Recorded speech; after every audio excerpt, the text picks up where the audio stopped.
आशा दरवेळी आम्हाला बातमीतनं भेटते, दरवेळी आम्हाला आंदोलनातनं भेटते.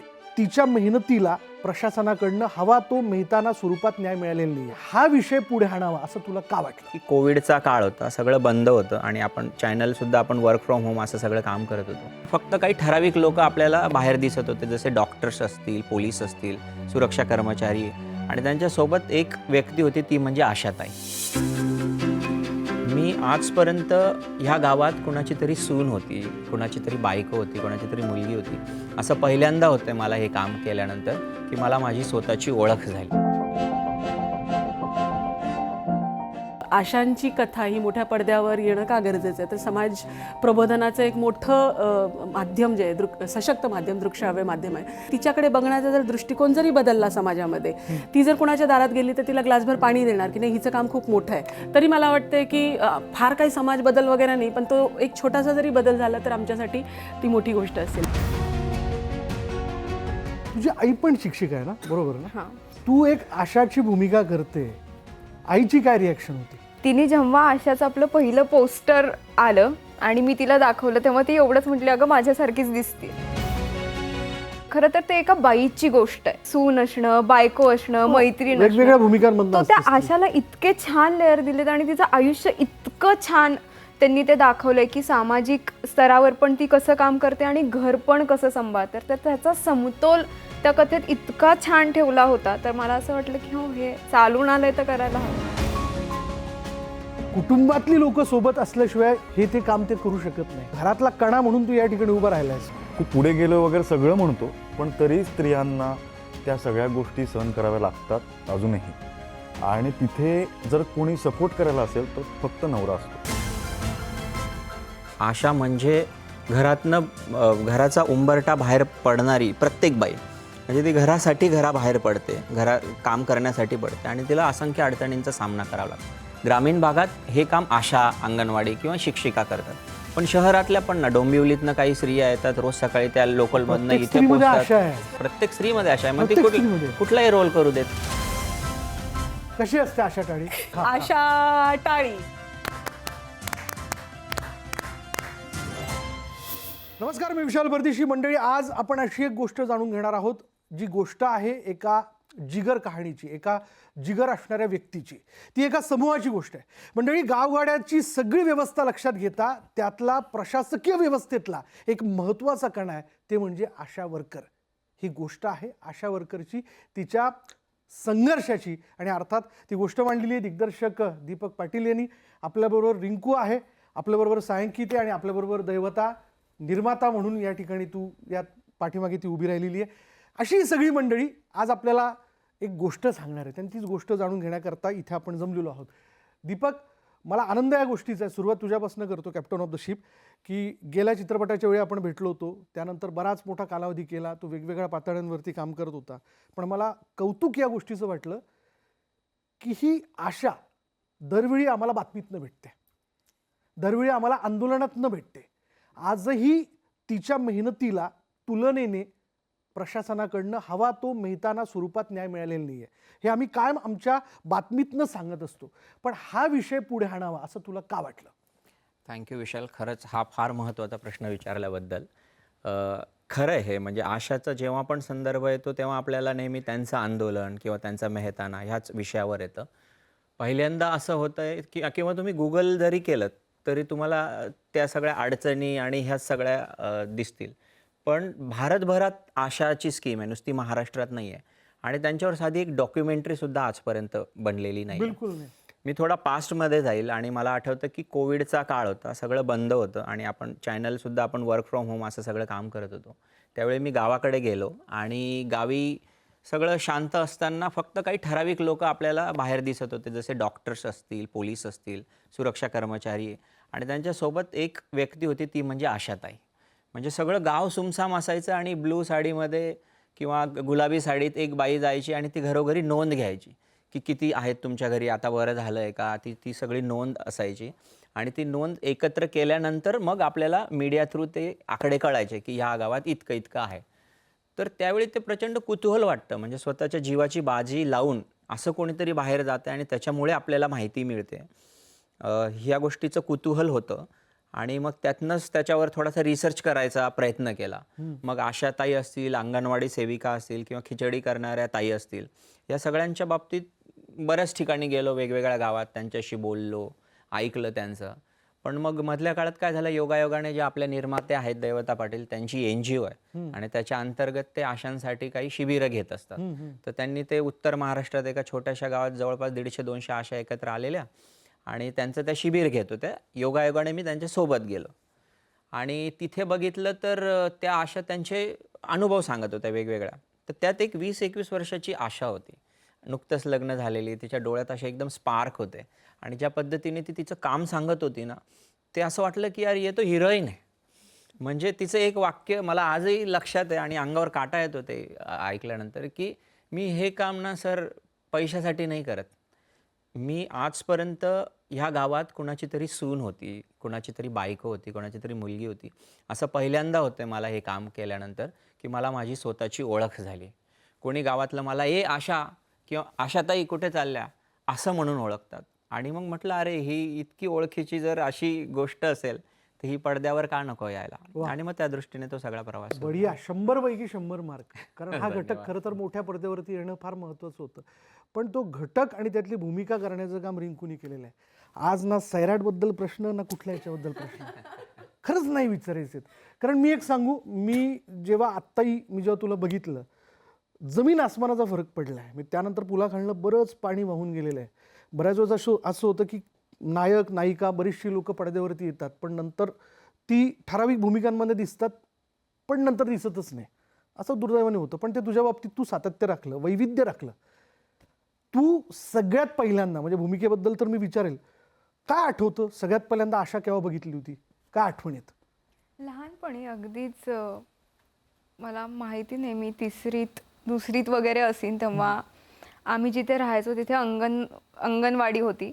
सो माझा भाऊ वर्षाचा वगैरे असेल, सो ते पोलिओचे डोस वगैरे विचारपूस करायला किंवा उद्या आहे हे सांगायला आणि वजन करायला त्या घरी येतात ना, आरोग्याची तपासणी करायला, तेव्हा त्या आमच्या घरी यायच्या. तो मला आठवतंय ती त्यावेळच्या आशाताई आठवतात. त्याच्यानंतर इतकं फारसं आठवत नाही. आणि जेव्हा सरांनी मला सांगितलं की आपण अशा विषयी फिल्म करतोय, तेव्हा मलाही अर्थात छान वाटलेलं. कारण हा विचार माझ्याही डोक्यात कधी आला नाही की ह्याच्याविषयी कोणी फिल्म करू शकतं का, याच्यावरती फिल्म बनेल का.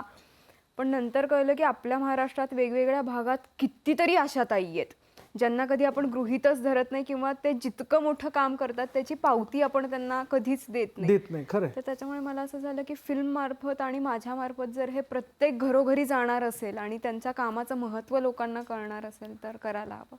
पण तू प्रत्यक्ष आशा वर्करला भेटली पण, म्हणजे आता अर्थात ही भूमिका करायची, बरं असं आहे त्यासाठी तुला फार गरज पडली नसेल कारण तू स्वतः ग्रामीण भागात नाहीस, त्यामुळे तू ते सगळं बघितलं. तुझी आई शिक्षिका आहे, त्याच्यामुळे ही सगळी माणसं तुझ्या अवतीभोवती तू बघितलेली आहे. पण काय जीण आहे आशा वर्करचं असं तुला वाटतं? मला वाटतं की गावात स्वतःचं काम करणाऱ्या प्रत्येक बाईला तो स्ट्रगल आहे, तसाच आशाताईंना आहे. घर सांभाळणं असेल, घरातली माणसांचं मन राखणं असेल आणि हे सगळं करून आपलं काम व्यवस्थित करणं असेल. जसे आपण आत्ता बोललो की त्यांना जाण्या येण्याची पण तशी काही सोय नसती, कधी कुठे कोणत्या वेळी पोहोचावं लागेल हेही त्यांना माहिती नसतं.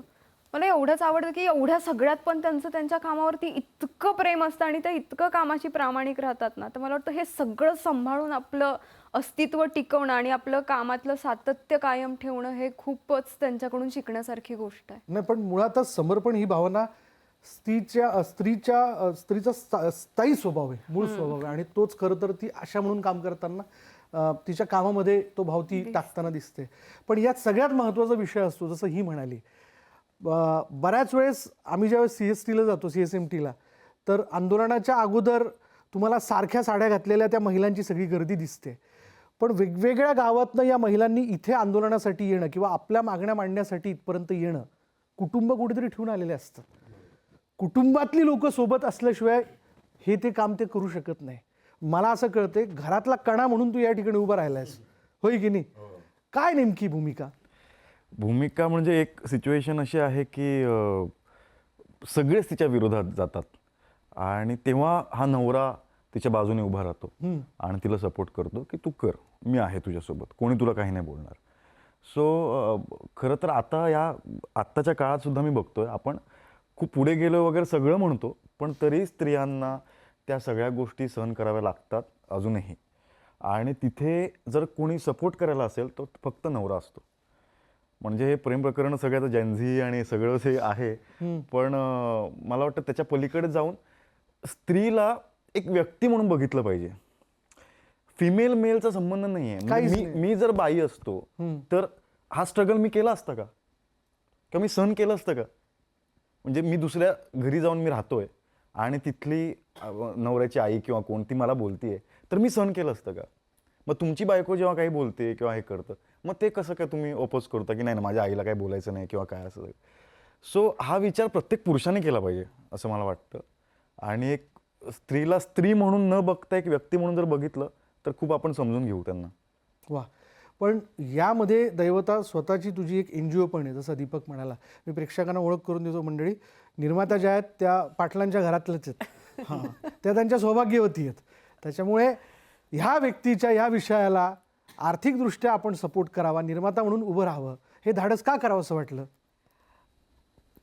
धाडस करावंसं का वाटलं? माझं एक तर सौभाग्य ते म्हणून म्हणताय, तर मग त्यांनी जे काही पाऊल उचलणार त्याच्या मागे मी उभीच आहे. बरं, मम. तर हे मम म्हणून एक तो कर्तव्य तर आहेच, पण त्याही पलीकडे मला वाटतं विषय म्हणून जर आपण ह्याच्याकडे स्वतंत्रपणे बघितलं तर आशांची कथा ही मोठ्या पडद्यावर येणं का गरजेचं आहे? तर समाज प्रबोधनाचं एक मोठं माध्यम जे आहे, सशक्त माध्यम, दृकश्राव्य माध्यम आहे, त्या माध्यमावर तुम्ही सुरुवात पण केली की आंदोलनामार्फत आणि अमुक तमुक अशी ओळख असणारे आशाला आपण एक वेगळं कॅरेक्टर देणार आहोत स्क्रीनवरती, जेणेकरून तिच्याकडे बघण्याचा जर दृष्टिकोन जरी बदलला समाजामध्ये, ती जर कोणाच्या दारात गेली तर तिला ग्लासभर पाणी देणार की नाही, हिचं काम खूप मोठं आहे. हो ना. हा बदल जरी घडवू शकलो. हो, लोक तेही विचारत नाहीत. म्हणजे ती नोंदणी करायला आलेली आहे, तुमच्या घरातल्या लहान मुलाने पोलिओ डोस घेतलाय की ही विचारायला आलेली असते. तिची आपुलकीने चौकशी पण केली जात नाही. एक्झॅक्टली. तर तिच्याकडे बघण्याचा जर दृष्टिकोन जरी बदलला या चित्रपटानंतर, तरी मला वाटतंय की फार काही समाज बदल वगैरे नाही, पण तो एक छोटासा जरी बदल झाला तर आमच्यासाठी ती मोठी गोष्ट असेल. आणि म्हणून ह्या कथेला मांडलं पाहिजे. आपण या बाबतीत निर्माता म्हणून तुला फुल सपोर्ट, की खरी हिरोईन दाखवण्याचा समाजातला तुम्ही प्रयत्न केलेला आहे, होय की नाही? अगदी. म्हणजे इनफॅक्ट एका स्क्रीनिंग दरम्यान आता बरेच चित्रपट महोत्सवात चित्रपट गेला किंवा काही स्पेशल स्क्रीनिंग झालं, तर त्यात एक शहरी माणूस उभा राहून तेच म्हणत होता की एवढे दिवस मी बघत होतो आशाला, पण आता पुढच्या वेळी जर माझ्या दारात आली तर मी निश्चित त्यांना घरात बोलवेल आणि त्यांना चहा पाणी, किमान पाणी तरी विचारेल. म्हणजे असं त्यांनी उत्स्फूर्तपणे उत्तर दिलं होतं. मला असं वाटतं एवढं जरी झालं ना तर आपण मिळवलं खरं तर. अगदी अगदी. निर्मितीमागे एक निलेश कुवर जे यांचे बालमित्र आहेत ते आणि मी, असा मी दोघांनी सपोर्ट करून मग ही गाडी पुढे ढकलली आहे. तर त्यामुळे माझे एकटीचं नाही आहे श्रेय, निलेश कुवर पण आहेत सहनिर्माते. बरं. पण मग दोघांना तुम्हाला प्रश्न आहे, मी याला विचारतो की ज्यावेळी आशा दाखवायची, ठीक आहे, समूह पण आहे तिच्या अवतीभोवती असणारा, पण त्यातला एक चेहरा जो आपल्याला प्रतिनिधी म्हणून पुढे आणायचा आहे, रिंकू राजगुरू हे नाव ठरलं होतं का कागदावरती? नाही, हे नाव ठरलं नव्हतं. कागदावर मालती नावाची, म्हणजे सिनेमात पण तिचं नाव मालती आहे आणि ती एक 20-21 वर्षाची, नुकतंच लग्न झालेली, घर सांभाळणारी, पण चेहरे समोर येत नवरा, असतील ना? अशी तिची गोष्ट होती. आणि त्या ठिकाणी मग कास्टिंग कोणाचं करायचं म्हणून आम्ही वेगवेगळे विचार करत होतो. आणि अगदी प्रामाणिकपणे सांगतो की आम्ही जेव्हा सुरुवात केली, आम्ही असा विचार केला होता की छोटीशी गोष्ट आहे ना, तर आपण त्या पद्धतीने तिला ट्रीट करू, है ना, की मग साहजिक आहे, आर्थिक पाठबळ लागतं, सिनेमा कशा पद्धतीने प्रोडक्शन, ह्या सगळ्या गोष्टी. तर त्यावेळी आम्ही रिंकूचं नाव माझ्या डोक्यात डे 1 पासून होतं, पण मी ते कोणा टीम बरोबर पण शेअर नाही केलं. मी म्हटलं की भाई अपना बजेट नाही है, क्यों जाए उस तरफ. मग आम्ही दुसरे वेगवेगळे ऑप्शन करत होतो. ऐका, बजेट नव्हतं, बजेट कसं बसवलं सांगा. तर मग वेगवेगळे पर्याय आम्ही शोधत होतो, काही ऑडिशनही घेतल्या. आणि त्या दरम्यान आमच्या चर्चेत मी सहज बोलून गेलो की म्हटलं ठीक आहे ना, आपण बोलून बघूया. म्हटलं रिंकू राजगुरू कसं वाटतंय? वा. आणि सगळ्यांनी वा हेच उत्तर दिलं. वा, मी म्हटलं सांगितलं, बाकी वा. नंतर बघू आपण काय करायचंय ते. आणि जसं यांनी ते निलेश कुवरचं नाव घेतलं, थँक्स टू हिम, की ते म्हणाले की नाही, जर तुला असं वाटत असेल ना तर निश्चित आपण एकदा ॲटलिस्ट भेटूया किंवा बोलूया तरी, तू कर कॉल. आणि मग मी रिंकूला कॉल केला आणि सरप्राइझिंगली बजेट वगैरे ह्या गोष्टी फार नंतर येतात, पण रिंकूचं हे होतं की मला ही गोष्ट आवडली तुमची. आणि मी तिला बरं, मगाशी आमची तीही चर्चा झाली की मी तुला गोष्ट पाठवतो, तू प्लीज वाचशील का? ती म्हणाली नाही, 2 तास काय 4 तास लागले तरी तुम्ही मला सांगा, तुमच्या तोंडून मला ऐकायचे. आणि मग तिने ते ऐकली आणि तिने सांगितलं येस मी करते फिल्म. म्हणजे मला ही गोष्ट आवडली असं कन्फर्मली सांगत असताना काय नेमकं मनामध्ये होतं? म्हणजे काय ठोकताळे तू बांधलेले होते? म्हणजे ती भूमिका तुला अपील झाली होती नंबर 1. नंबर 2 की हां मी आत्तापर्यंत ज्या भूमिका केल्या त्याला ग्लॅमरही होतं, त्याला एक चरित्र पात्र म्हणून देखील माझ्या अभिनयाची चुणूक मला दाखवता आली. नंबर 2 हा एक भाव होता का? काय होतं नेमकं? पहिलं तर मला खूप छान वाटलं की आशा ताईंसाठी त्या चेहऱ्यासाठी माझी निवड आणि माझा विचार कोणीतरी करू शकतं. कारण हे प्रत्येक ॲक्ट्रेसला आपण एका साच्यात बघतो ना, तर त्यांनी तसं नाही बघितलं. तेही करू शकते. सो आणि दुसरं म्हणजे भूमिका. मला असं झालं की इतक्या आशाताई आहेत आपल्याकडे, त्यांना प्रेझेंट करणं जर माझ्यापासून असेल म्हणजे फिल्ममध्ये मी त्यांचं पात्र जर साकारत असेल तर ह्याच्यापेक्षा मोठी गोष्ट माझ्यासाठी काहीच नव्हती. कारण मी जसं म्हटलं की आपण गल्ल्या-गल्ल्यांमध्ये प्रत्येक एरियामध्ये त्यांना बघतो. आणि दुसरी गोष्ट, आणखी एक गोष्ट म्हणजे ज्या पद्धतीने आमची फिल्म आहे, असं नाही की फक्त ज्ञानच देते आणि आशाताईंविषयीच खूप आहे. खरं तर ते एका बाईची गोष्ट आहे. मी जे मगाशी म्हटलं की सून असणं, बायको असणं, मैत्रीण वेगवेगळ्या असणं, भूमिकांमधनं तो त्या आशाला इतके छान लेअर दिलेत आणि तिचं आयुष्य इतकं छान त्यांनी ते दाखवलंय की सामाजिक स्तरावर पण ती कसं काम करते आणि घर पण कसं सांभाळते. तर त्याचा समतोल त्या कथेत इतका छान ठेवला होता. तर मला असं वाटलं की हो, हे चालून आलंय तर करायला हवं. तुझी आई पण शिक्षिका आहे ना, बरोबर ना? हां. हां, त्याच्यामुळे तुला मला असं वाटतं ही सगळी तिची आणि टोकाची मला ते मेहनत. पण कनेक्ट झालं की फिल्मचं नाव आशा आहे, माझ्या आईचं नाव पण आशा हो, आहे हो. आणि माझी आई पण झेडपीची शिक्षिका आहे.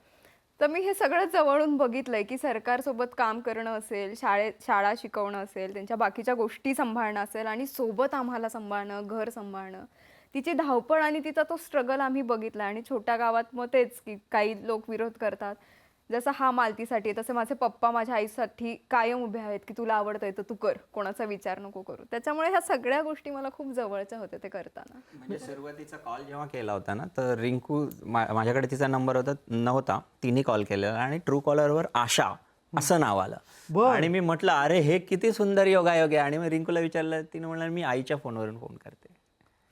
पण बढिया, पण आपल्या भले शाळेच्या नावापुढे इंटरनॅशनल हा शब्द नव्हता, झेडपी असला तरी आज आपण इंटरनॅशनल आहोत बरं का. आणि हा विषय पण त्या पातळीपर्यंत जाईल यात शंका नाही. सगळ्यात लोकांना कळेल की आशा नेमकी काय, आणि आशा आठवत असताना रिंकूचा चेहरा समोर येणार आहे. पण त्या सगळ्या जे कलाकारांमध्ये जर म्हटलं तर रिंकू ॲज अ आर्टिस्ट लोकांना असं वाटतं की ही आपलीशी आहे, ही आपल्यातली आहे, जी आशाच्या बाबतीत पण होतं. तर आशा ही आपलीशी वाटावी, त्यामुळे ते इतकं परफेक्ट जुळून आलं की ते तिच्यातली सहजता आणि आशाच्या वावरातली सहजता, ते एकदम it was a perfect match. So I think she is done a magic. पण दैवता, शहरातल्या किती लोकांना अंगणवाडी सेविका म्हणजे आशा वर्कर माहिती, तसं तुला वाटतं? तुरळक ना? हो, खूप जणांना माहीत नाही आणि म्हणूनच कदाचित ह्या सिनेमामार्फत जर त्यांना ते माहीत जरी कळलं की आशा हे आंदोलनाच्या पलीकडे पण त्यांचं खूप मोठं काम आहे, तरी आय थिंक विव अचिव्ड इट. इनफॅक्ट जेनझी आणि आजच्या तरुणाईला तर अजिबातच माहीत नाही, काहीच माहीत नाही. नाही. पण मी सांगतो विशाल की शहर आणि गाव असा आपण फरक न करताना की आशा म्हणजे घराचा उंबरठा बाहेर पडणारी प्रत्येक बाई, म्हणजे ती घराबाहेर पडते, काम करण्यासाठी पडते आणि तिला असंख्य अडचणींचा सामना करावा लागतो. ग्रामीण भागात हे काम आशा, अंगणवाडी किंवा शिक्षिका करतात. पण शहरातल्या पण ना, डोंबिवलीतनं काही स्त्रिया येतात रोज सकाळी, त्या लोकलमधनं इथे पोहोचतात. तर त्या प्रत्येक स्त्रीमध्ये हा, म्हणजे हे खूप छान वाक्य आहे खरं तर. प्रत्येक स्त्रीमध्ये आशा आहे, मग ती कुठलाही रोल करू देत, ती जी घरात ते करते, घरातलं आरोग्य ती सांभाळते, कुटुंब ती सांभाळते, शिवाय ती नोकरीला जाते. म्हणजे मी लोकलमध्ये तर अशा महिला बघितलेल्या आहेत बऱ्याच वेळेस की त्या भाजी निवडायला CSMT पासून सुरुवात करतात आणि अमरनाथपर्यंत सगळं काम संपलेलं असतं. ते सगळं टाकून घरी चला, आता नवऱ्याला फोन केलेला असतो, तुम्ही कुकर लावा, येऊन फोडणी मी देते. अगदी बरोबर. नाही, पण हे खरंच आहे. कितीही बाई शिकली, मगाशी सांगित म्हणाले तसं, तिला तो आतला परिवार सांभाळून, घर सांभाळून नोकरी करणं हा संघर्ष असतोच. त्यामुळे ही आशा जी आहे त्या प्रत्येक स्त्रीच्या त्या संघर्षाची गोष्ट आहे, त्याचं रिप्रेझेंटेशन आहे. पण सांगित ही फिल्म म्हणजे आत्तापर्यंत मालिका तू वेगवेगळ्या करतोय, ज्याच्यातला नायक असेल, मग तो दहीहंडी मध्ये सहभागी होणारा, मग तो रंग खेळणारा, पण ते सगळं रंगारंग आणि प्रत्येक ट्रॅकला मूड बदलणारी ती मालिका, हे की नाही? म्हणजे काल आपण असे होतो, आज आत्ता आपण या क्षणाला असे, पण हे अगदी वेगळंच आहे. बरोबर. म्हणजे कसं तुझ्यासाठी म्हणून कसा राहिला हा अनुभव यामध्ये एका जोडीदाराची भूमिका निभावणं, कारण मालिकेतला जोडीदार फार वेगळा आहे, तो ढांग ढांग ढांग करत एंट्री घेतो, पण हा जोडीदार वास्तवातला आहे. पण तुला खरं सांगू का, साम्य आहे मालिकेमध्ये सुद्धा. कारण टेलिव्हिजन हे स्त्री ओरिएंटेडच आहे, म्हणजे फिमेल ओरिएंटेड आहे ते. बरोबर. हा, सो त्यामुळे मालिकेमध्ये सुद्धा तो नवरा तिला सपोर्ट करणारच असतो, आणि जर सपोर्ट केला नाही तर त्या नवऱ्याला शिव्या पडतात. बरोबर बरोबर बरोबर. सो ते तसं थोडंसं सिमिलर आहे, पण आपण कुठेतरी स्टायलाइज आणि ते आपण केलं नाही. आपण खूप खरं खरं दाखवलं, खरी लाईफस्टाईल त्यांची सगळी, त्याची खरी परिस्थिती. हा हिरो BMW आणि ह्याच्यातून येणारा नाहीये, हा वखरीत काम करणारा आहे. सो त्याची परिस्थिती, आणि मुद्दा असा आहे की एवढी साधी परिस्थिती असताना सुद्धा सपोर्ट करणं ही खूप मोठी गोष्ट आहे. वा वा. जेव्हा आपल्याकडे खूप असतं ना तेव्हा आपण सपोर्ट करतोच, पण काही नसताना सपोर्ट करणं स्त्रीला खूप मोठी गोष्ट आहे. स्टायलाइज करावं लागलं ते म्हणजे आय रिमेंबर सांगित जेव्हा मला पहिल्यांदा भेटायला आला तेव्हा गेल्यानंतर म्हटलं, अरे हा खूप गोरा आहे नाही का, वखारीत काम कसं बसायचं म्हणजे आता कुठल्या ह्याच्यातनं वखारीत करणारा हा काम करणारा नवरा असं कुठे म्हणू शकतो आपण? म्हटलं कुठल्याच अँगलने हा वखारीत काम करणारा वाटत नाही आपल्याला त्याच्यावर बाउन्स दिलेली हेअरस्टाईल, बाउन्स केलेली एकदम. But I think is pull it off very well. बढिया. तेच तर खरं अभिनेत्याचं कौशल्य असायला लागतं, सांगितमध्ये ते आहेच. पण बऱ्याचशा आशा वर्करला दैवता तू भेटलेली आहे. किती महिला यामध्ये काम करतात, आणि म्हणजे संख्या त्यांची मोठी आहे, पण काय काय त्यांच्या समस्या असतात? सगळ्यांचेच जोडीदार त्यांच्याबरोबर असतात का? नाही, जवळपास 80,000 आशा वर्कर्स आहेत जो डेटा माझ्याकडे आलेला आहे, आणि लाखाच्या वर अंगणवाडी वर्कर्स आहेत, 20-25,000 ANM वर्कर्स आहेत. हे सगळं 2-2.5 लाखाची ही सेना जी आहे ती आपापल्या पातळीवर परिवारामध्ये, समाजामध्ये, शासनामध्ये ह्या सगळ्या विविध पातळींवरती अडचणीचा सामना करत असतात. आणि म्हणजे त्यांच्याशी जेव्हा बोलत होतो वर्कशॉपमार्फत वेगवेगळ्या जागेच्या आशांबरोबर बोलणं जातं, पण एक कॉमन जे चॅलेंज किंवा संघर्ष जे आहे ते म्हणजे आपल्या सिनेमामध्ये दाखवलेलं आहे. तर ते काय असतं त्यासाठी तुम्हाला सिनेमा बघावा लागेल. बिलकुल, सिनेमा पाहणारच. म्हणजे ती बाहेर काम करते आणि ते सगळं तर जग बघतच आहे, पण घरात तिला काय फेस करावं लागतं, बायको सासूला कसं हे करते, शेजारीण रात्री उशीर झाला तर तिचे काय टोमणे असतात, आजूबाजूचे लोक काय म्हणतात. आणि अशा परिस्थितीत जेव्हा ती असं एखादं ध्येय, जे आता फिल्ममधला आपला मेन कॉन्फ्लिक्ट आहे, त्याच्याकडे ती जात असते कोणाला तरी वाचवायला किंवा काय, तर त्या जर्नीमध्ये तिच्या सोबत कोण कोण येतं, खरंच अजून काही बायका उभ्या राहतात का, की ते पण तिच्यावर प्रश्न विचारले जातात, तिच्यावर शिंतोडे उडवले जातात, आणि या सगळ्यातनं ती कशी बाहेर होते. तर तिचा त्या मालतीचा एकटीचा तो प्रवास आहे, अशाचं ते ती काम करते. घरातली लोक काही वेळेस आपल्याला विचारत नाही की आपण कुठे चाललोय किंवा परत कधी येणार आहे, एवढं लक्ष शेजारच्या पाजारच्यांचं असतं. जेव्हा अभिनेत्री म्हणून तू मोठी व्हायला लागलीस, हा अनुभव तू घेतलायस का? म्हणजे आईपेक्षा शेजारच्या काकूंच काय ग बाई, कुठं असते, काय सध्या कुठे शूटिंग चाललंय? सुरुवातीला अर्थात झालं, कारण मी पण एका ग्रामीण भागातूनच आली. मी पण माझं मिडल क्लासच घरातून आली आहे, साधे शिक्षक आहेत आई वडील. तर अचानक एवढं सगळं झालं, हो विचारतात की कधी कधी आपल्याला शूटला लेट होतं, तर मी घरी 3 वाजता 4 वाजता पोहोचायचे अकलूजला. तर त्यांचं असायचं, बाई एवढ्या रात्री 3-4 वाजता शूट चालतं का गं, कसं असतं आणि काय असतं. पण ते त्यांचे कुतूहलाचे प्रश्न असतात. माझ्याविषयी जे होते ते मालतीविषयी आणि जेन्युइन काम करणाऱ्या ज्या गावातल्या बायका आहेत, जसं आशा वर्कर आहेत, त्यांना टोमणे शेजारच्या बायका देतातच. मी पण काही आशा वर्कर्सला भेटले आमच्या शूटच्या अगोदर तिथल्या, तर त्यांचंही तेच म्हणणं होतं की कधी कधी सासू काहीतरी बोलते, शेजारचंच कोणी काहीतरी बोलतं, त्यांना आम्ही काम करतो ते पटतच नाही. पण या सगळ्यात पण ते सहन करून मला त्यांचं इतकं आवडतं की ते स्वतःचं कामाला कधी गिवअप नाहीत करत. नाही, पण काय वेळेला त्यांना मुक्कामही करायला लागतो काही ठिकाणी. हा, रात्री उशिरा जावं लागतं, सरकारी हॉस्पिटलमध्ये तिथे थांबावं लागतं. म्हणून मी तुला सांगतो, संहिता लिहित असताना ना मी खूप रिअलिस्टिक गोष्टींचा विचार करत होतो की ही सासू अशी असेल, ही असे असेल. पण जेव्हा नवऱ्याचं कॅरेक्टर लिहित होतो, जे सांगितने केने निलेशचं, मला जेन्युइनली वाटलं की यार हा सपोर्टिव्ह असला पाहिजे. कारण सिनेमा, जसं त्या म्हणाला की सिनेमातनं आपण बऱ्याच गोष्टी जगाला सांगू शकतो ना, तर मला इथे ते दिग्दर्शक किंवा लेखक म्हणून हे सांगायचं होतं की ती आशा बाहेर पडते ना, तर तिची आशा टिकून राहण्यासाठी कोणीतरी घरात तिला तसा असला पाहिजे. वा. आणि त्या पद्धतीने मग ते कॅरेक्टर लिहिलं गेलं आहे. बऱ्याच वेळेला आशांची बोलताना असं नाही आहे की आशा स्वतःच्यासाठी लढतायत. त्यांच्या डिमांड्समध्ये ही पण एक डिमांड आहे की आमच्या कामाच्या पद्धती पण सोप्या व्हायला पाहिजे, जेणेकरून आम्ही आणखीन जास्त परफॉर्म करू शकू. मग ते टॅब मागणं असेल, डेटा पॅक मागणं असेल, त्या सगळ्या गोष्टी आहेत. तर त्या काही स्वतःसाठी नाही मागत आहेत. पण म्हणजे आता वास्तवात अशा ज्या पद्धतीने आक्रमक झाल्याचं आपण बघतोय, ते पण काही मांडण्याचा तुम्ही यामध्ये प्रयत्न केलेला आहे? नाही, ह्या गोष्टीमध्ये आपण ती काय अडचणी फेस करते त्यापेक्षा तिचा जो ॲक्सेप्टन्स आहे, सोशल ॲक्सेप्टन्स, त्या गोष्टीवर आपण जास्त भर दिलेला आहे. Great great great. पण रिंकू आहे म्हणजे आक्रमकता असणारच, कारण फिल्मची टॅगलाईन आहे बाई अडली आहे म्हणून ती नडली आहे. त्यामुळे ती लिटरली नडली आहे. भाई साहेबा, जेव्हा सायकल चालवताना टीजर मध्ये मी पाहिलं ना, तर मी ठरवलं होतं पहिला प्रश्न असा विचारणार आहे, शेवटची सायकल केव्हा चालवली होती? अरे देवा, मला वाटतं आपल्याच सेटवरती. पण म्हणजे शाळेत जाताना चालवलीच नाही कधी? शेवटची सेट वरती डेफिनेटली. त्याच्या अगोदर मी शाळेत सायकलीवरतीच जायचे ना. हो ना. हा, मग कोण सोडायचं आणि पण कोण मग जेव्हा आणायचं. सायकल चालवायला तू लागली असं शूटिंगच्या दरम्यान, म्हणजे काय नॉस्टॅल्जिया तुझा जागृत झाला, काय आठवणी तुझ्या? डोंगर होता, म्हणजे नॉर्मल चालवणं नव्हतं, तो प्रचंड मोठा डोंगर मला उतारावरून ते खूप खाली. आवडतं. म्हणजे लॉकडाऊन मध्ये पण आपण काहीच करत नव्हतो, तेव्हा मी, माझे बाबा आणि माझा भाऊ आम्ही सायकली काढायचो आणि असेच फिरायला जायचो गावामध्ये सायकलींवरती. मला नंतर तिला सायकलिंग इतकी आवडायला लागली की त्या डोंगरावर असं असं उतार होता आणि तिचं आपलं चाललंय आणि आम्ही सगळे प्रोडक्शनवाले पुढे 4 लोक उभे ठेवा, पडली वेडली लागेल विगेल, ती काय नाही, ती सुसाट चाललंय तिचं. शूटिंग राहायला बाजूला, नायिका झाली जखमी, नाही 4-5 लोक तिच्या मागे धावायचे, रिंकूच्या सायकली लगेच. त्यांना पण झालं ना, मॅडम सायकल चालवत होत्या, रिंकूची सायकल आम्ही धरली. नाही, ते इतकं कठीण होतं की शूटच्या आदल्या दिवशी आम्ही सगळे Practice पण तिथे केलेली. गेलतो आणि मी चालवून बघितलेली तिथे सायकल. सो मग दुसऱ्या दिवशी म्हटलं आता काय भ्यायचं कारण नाही. मग पुन्हा एकदा सराव झाला बा, आपण सायकल चालवू आणि शकतो. नुसतं सायकल नव्हती की ती टमटम असते, की एक प्रसंग असा आहे की तिची सायकल पंक्चर होते. आता त्या टीजर मध्ये बघितलं असेल तर ती सायकल ती त्या गाडीवर चढवते, त्या रिक्षावर, आणि त्या रिक्षाला लटकून मग ती प्रवास करते. हो, तो तर scene पण तसं आहे. सुद्धा दृश्य आहे आणि केलं ते रिंकूने. पण आपला गावना शूट करत गावनच शेत आहे त्यातलं. गावना शेत एकदम हा मंडळी, मी ऐराणीत जरासा त्याच्याशी बोलण्याचा प्रयत्न करतो. कसा दीपक आमचा धुळ्याचा आहे ना. अगदी बरोबर. आणि मित्र ये अगदी सुरुवातीच्या पण मग दिवसांपासून. लोकेशन्स काय निवडली तू?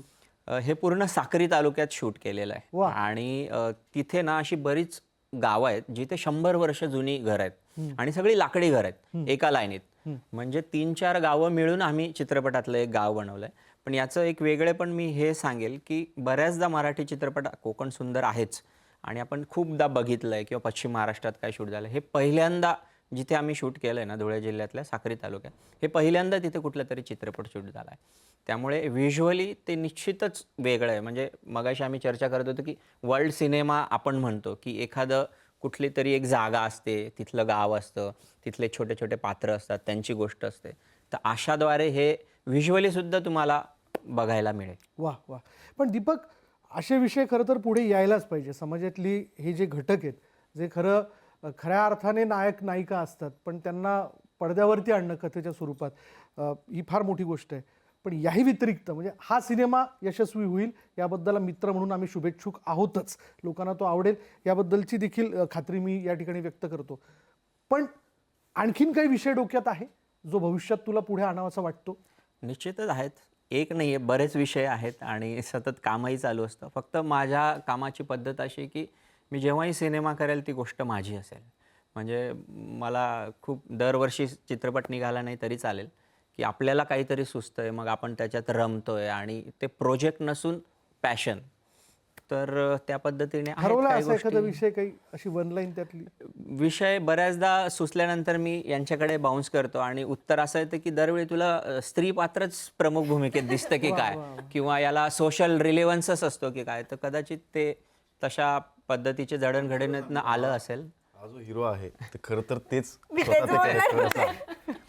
हा, तेच आहेत ते. अच्छा. बघायला गेलो होतं. मग त्यात So मी त्यांना नोटीस करतो जेव्हा हे त्यांच्यातलंच character- त्यांनी तुझ्यात प्रतिबिंबित हा. केलं आहे. आणि खरं सांगू त्याचा एवढा म्हणजे विचार झाला होता प्रत्येक वाक्यावर, प्रत्येक मुवमेंटवर. छोटीशी फाईट आहे त्यात, मी मारतो त्या व्यक्तीला, तेव्हा ना हळूवार माझा पाय उचलला आणि मी लात मारायला होतो. तेवढा सर म्हणाला नाही. म्हटलं का लात मारण्याची वृत्ती नाही आहे त्याची. आता हा विचार माझ्या डोक्यात आलाच नाही. वा वा. आपण मारताना काय लक्षात मारला आपला, पण एवढा छोटा विचार करणं, त्यातून ते कॅरेक्टर समजतं. सो असं आहे. तू एक आशाची भूमिका करते, आईची काय रिॲक्शन होती? आई खुश होती. ती खरं तर खूप रिॲक्ट नाही कधी करत, किंवा मी कुठलं काम करते, का निवडलंय, ती कधीच मला काही विचारत नाही. माझं एवढंच असतं की मी हे काम करते.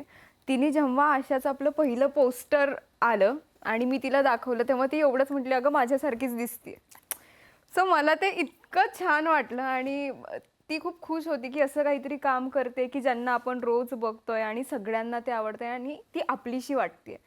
त्याच्यामुळे मला बास होतं तिने तेवढं म्हणणं. वा. सो दैवता, फिल्म तयार झालेली आहे. ॲक्च्युअल एन जी ओमध्ये आशा वर्कर्सला बघणं आणि इथं आशा वर्कर तिच्या कुटुंबाची कहाणी जी सगळ्यांचं रिप्रेझेंटेशन करते. निर्माता म्हणून तू स्वतः सॅटिस्फाईड आहेस का? हो, प्रचंड.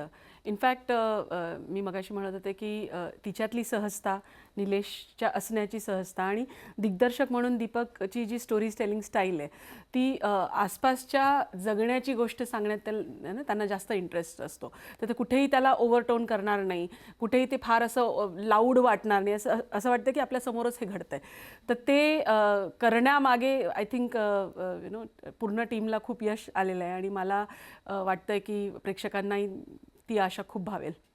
अपेक्षित आहे, कारण विषय वेगळा. आणि मी खरं सांगू, मी जेव्हा ऐकलं की अशा पद्धतीचा एक वेगळा विषय समोर येतोय तेव्हा मला देखील या गोष्टीची किक बसली की अरे क्या बात आहे.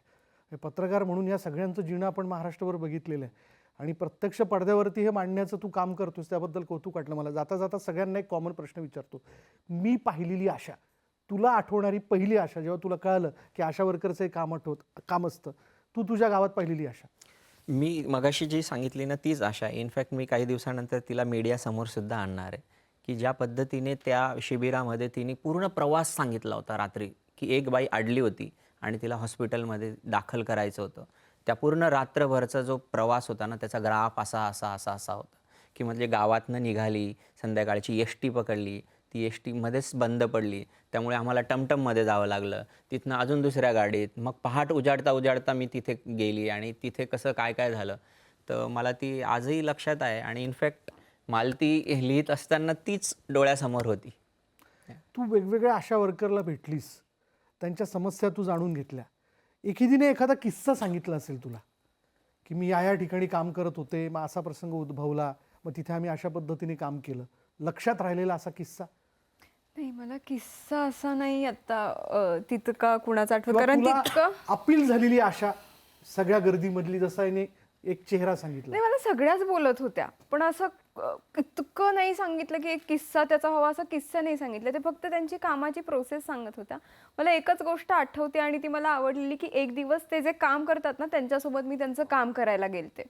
म्हटलं तुम्ही काम करा, मी फक्त सोबत थांबते आणि बघते की तुम्ही काय पद्धतीने काम करताय ते. सो मी त्यांच्यासोबत फिरत होते. मला ते खूप आठवतंय. बरं, पण मग त्यांनी तुला बाकी त्या व्यतिरिक्त प्रश्न काय विचारले? म्हणजे बाई तुमचा हा सिनेमा, तुमची ही भूमिका, मग आर्ची, आपसुकच काय विचारलंय असं? नाही, त्यांना कौतुक वाटत होतं आणि त्या सगळ्यात जास्त खुश होत्या की त्यांच्यावरती आम्ही सगळे सिनेमा करतोय. त्यांची गोष्ट सांगण्यात जास्त रस होता त्यांना, रिंकूचं ऐकून घेण्यापेक्षा मग त्यांना इथं- आपलं हा. सांगण्यात जास्त रस होता की आम्ही असं करतोय. काय तुम्ही गप्प बसा, आम्ही सांगतोय ते आम्ही ऐका. असं सांगतो. त्यांना डायरेक्ट पण करत होत्या की असं नाही, मग असं पण सीन घेऊ शकता बरं नाही, असं तुम्ही. हा. हो हो, क्या बात आहे. बरं, किंवा तू अशी उभार किंवा अशी साडी आम्ही नेसतो, मग असं इव्हन ती बॅग पण आपण आशा Bag कशी सेविकेची धरायची किंवा वापरली. त्या लहान बाळाचं वजन कसं करताना करायचं. काय पद्धतीने तुम्ही उभारले पाहिजेत किंवा काय पद्धतीने तुम्ही लोकांना बोला आणि त्यांचं जाणून घ्या. ते आपण फिल्मसाठी लिहिलं तर पण त्या मला खरोखर आयुष्यात आशा म्हणून तयार करत होत्या, इतकं त्या मला समजत होत्या. असं आणि दोन अशा सतत सुपरविजनला आमच्या सोबत होत्या शूट मध्ये की हे असं नाही, हे असं करतात टेक्निकली. क्या बात आहे, क्या बात एक आहे. सीन जो जिथे शिबिर होतं आशांचा एक सीन आहे,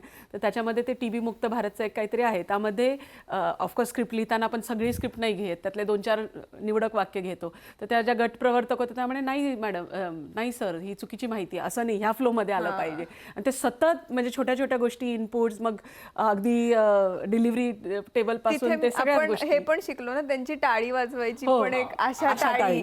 कशी असते आशा टाळी? हा, करूया. आशा टाळी.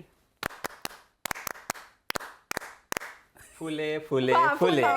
फुले. क्या बात आहे. ही त्यांची पद्धत आहे, ही त्यांची टाळी आहे. सो मला खूप आणि ते मजा आलंय आली. ते खूप इंटरेस्टिंग होतं ते. मला असं झालं की ओके.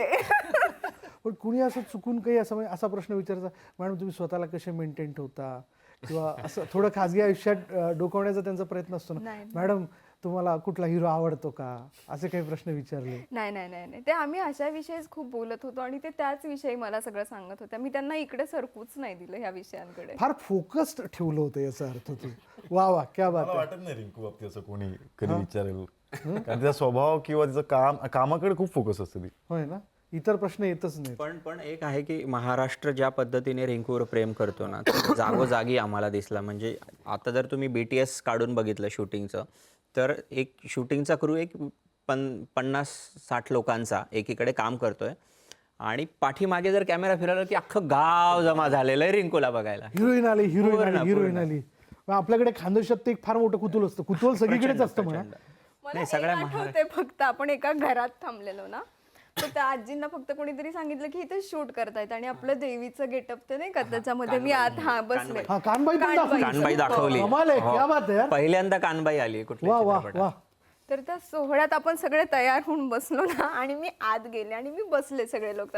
त्या आजी आल्यांजवळ, किती वर्ष झाली ग बाई लग्नाला? पहिलंच नाही का तुझं, पहिल्यांदाच आली का सासरी? त्यांना माहितीच नाही की आपण शूट करतोय आणि काय. सो असं इतकं इनोसंटली त्या येऊन मला सगळं चौकशी करत होत्या आणि विचारत होत्या. मला खूप मजा आली पण त्या आणि लोकांमध्ये. आम्ही जिथे शूट करत होतो ना, ती आपलीच गाव होती, आपलीच माणसं. म्हणजे आम्ही सगळेच कोणाच्याही घरात घुसलं, काही शेंगा पडल्या शेंगा उचलून खायला लागलो किंवा खुर्ची घेतली, पंखा लावला, बसलो. लोकांचं इतका कोणीही कॉपरेशन त्रास नाही आम्हाला. दिला आम्हाला तिथे शूट करायला, कोणीच नाही. वा, बढिया. हीच तर खरं आपल्या सगळ्या ग्रामीण भागातल्या चाहत्यांची, प्रेक्षकांची खासियत आहे. तुम्हाला खूप खूप शुभेच्छा. आणि एक वेगळा विषय घेऊन तुम्ही पुढे घोडदौड करता आणि त्याला निश्चितपणे प्रेक्षक वेग देतील, थिएटरमध्ये येऊन देतील, हे तुम्हा सगळ्यांच्या वतीने मी प्रेक्षकांना अपील करतोय. मंडळी, मेहनत ही कलाकृती उभी करण्याची, आणि त्याहीपेक्षा उंबरठ्याच्या आतली आणि उंबरठ्याच्या बाहेरची स्त्री काही वेगळी नसते. आशा ही प्रत्येकात दडलेली आहे. त्यामुळे ही आशा नेमकी काय, ती कशा पद्धतीने घरातल्या व्यवस्थेपासून समाजातल्या व्यवस्थेपर्यंत झटते, काम करते, हे आवर्जून आपण एक माणूस म्हणून जाणून घेतलं पाहिजे. म्हणून जरूर हा सिनेमा बघा आणि तोही थिएटरमध्ये जाऊन बघा, असं सगळ्यांच्या वतीने मित्र म्हणून मी आग्रह करतोय. या छानशा गप्पांनंतर आज इथेच थांबणार आहोत. पहा फक्त न्यूज 18 लोकमत.